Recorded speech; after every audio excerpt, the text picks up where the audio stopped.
ngalungiselela ngagijima lapha wabekhona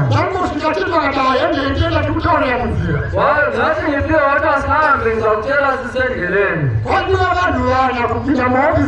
befunakala abantu abanye ukuba bangene kuleyo ofisi mina sengifikile mina isopeke masha Bishop James Masha nathola lo Bishop siyamjonga endaweni kachairman ngoba ubengizami esingenile ofisini yama-CIO uDeputy Director wama-CIO uretired Brigadier General wothatha Fumaneni besingomkhulu wamakhulu sesifikile lapho sesinikezane ama-introduction mukuru akada kuziya kuti ko vana vamudzidzisi vakamira sei mukuru wavo vafuna kwazi uba ingane zvathunywayo zimi kanjani ngokudala kwavo tikamupaona mudzidzisi kubva kumukuru kusvika kumudiki zamazisa kusvikela komkhulu kusiyafikela komncane apenyu nevakafa avaphila lava sevashonile saka ndinokuziya hierarchy yecheche wathi ngifuna kwazi hierarchy yecheche tikamupa kubva kuna mudzidzisi zamazisa kusvikela kwathunywayo Priesthood Council, the Board of Trustees, Atakatana, the Bishop of the Province, Santana, the Bishop of the Province, Bishop of the Province, what am I Bishop of the Province?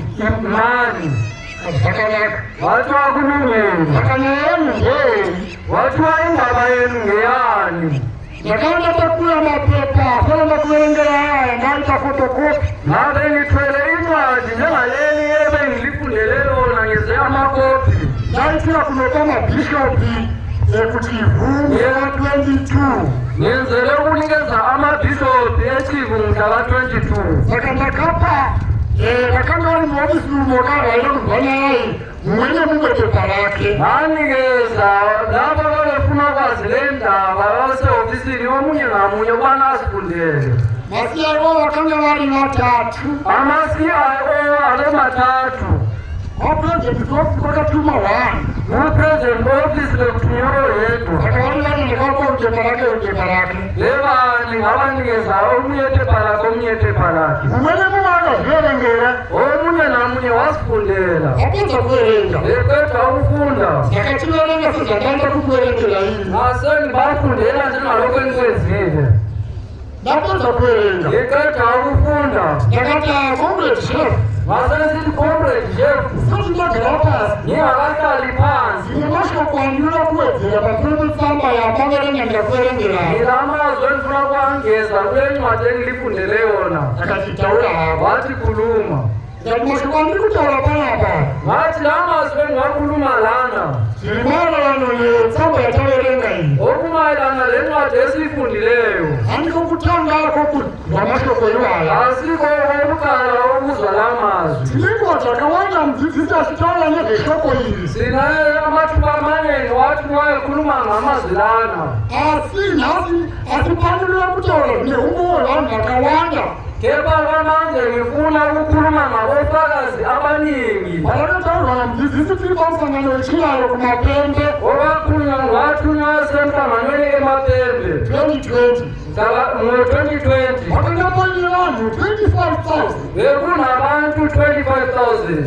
Wakazviziya sei wakaverenga sei? Wathi wewazi njani wakabala njani lavo vantu? Ndokwatamangurira kuti wati kale 2012.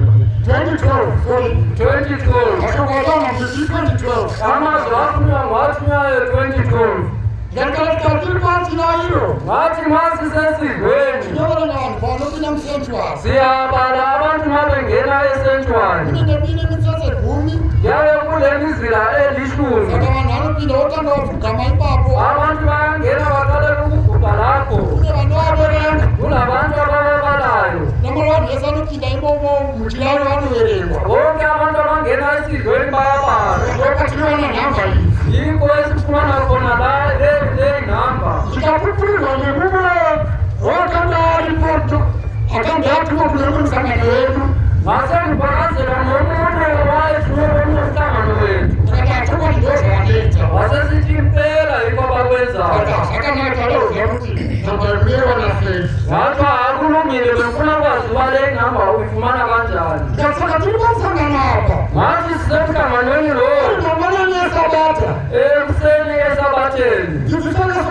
kudzidzisa owathunywayo waphakama efundisa vari kudzidzisa sekufundise emva wakati yiko akhuluma esithi ndinotenda Mwari ngiyabonga uNkulunkulu kuti vanakomana vangu vose vauya muchechi kuba amadodana ami onke azile enkonzweni. saka ndinoti vagare vakabatana neni Ngifuna abana behlale bebambene nami. ndati kuti mubvisise zvavanoda kuti vanakomana vangu vauya muchechi ndeishi Ngifuna uzwisise uba amadodana ami asechechi yiloku. pandiwaindiswera vakomana vavanga vatangasinyana matenda avandevamira Endulo le amadodana labe singathandazi nawo. saka pavakanga vamuchecherezese zvavarimo Kepha ngaleso sikhathi bonke basele saka senkonzweni. shoko rakati vana vamucheche vachigara vakabatana neni Wathiwa amadodana ami asechechi azahlala ebambene nami. vakasimudza ini general secretary Waphakamisa mina uGeneral Secretary. yachiave nyakanga aripo bishop mambari vakashaya Waphakamisa lo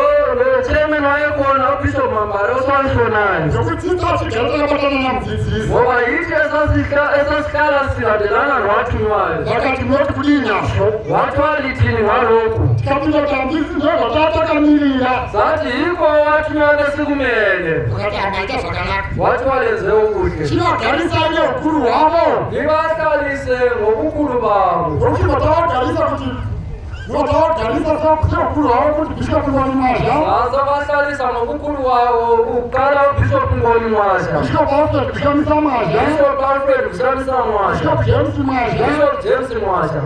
chiseko mazha Chiseko Mwasha. vatawanda mazha Utawanda Mwasha. isu ndakatagarawo panzvimbo yakanga yanzvimbo yedu Thina sasesikhala endaweni yasowakuso kwindawo yethu.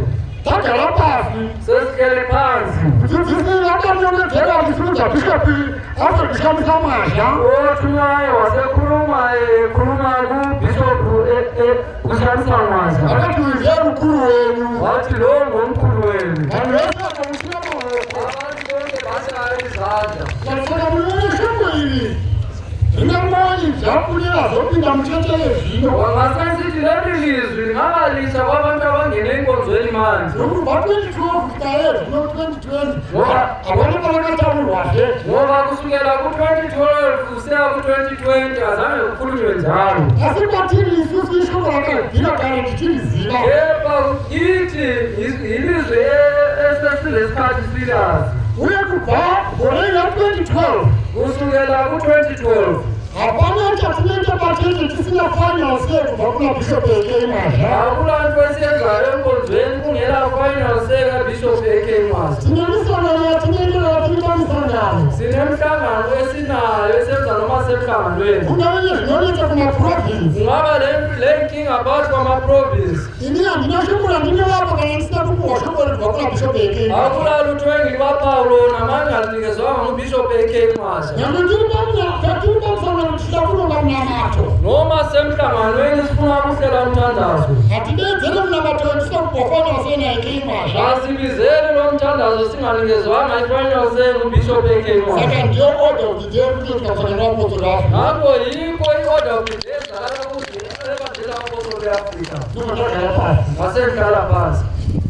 ndagara pasi nakaedza kubvunza vakawandawanda Sengihleli phansi bazama ukubuza imibuzo emininginingi. vachiedza kuti vangatwisere mashoko aya kana zvingaitwe Befuna ukutwista lokho kwakukhulunyiwe noma esingakwenza. asi takarambira padzidziso rinanaomari pawo mazvati Kepha sayalele emfundisweni kaPaul Mazwe we-Afrika.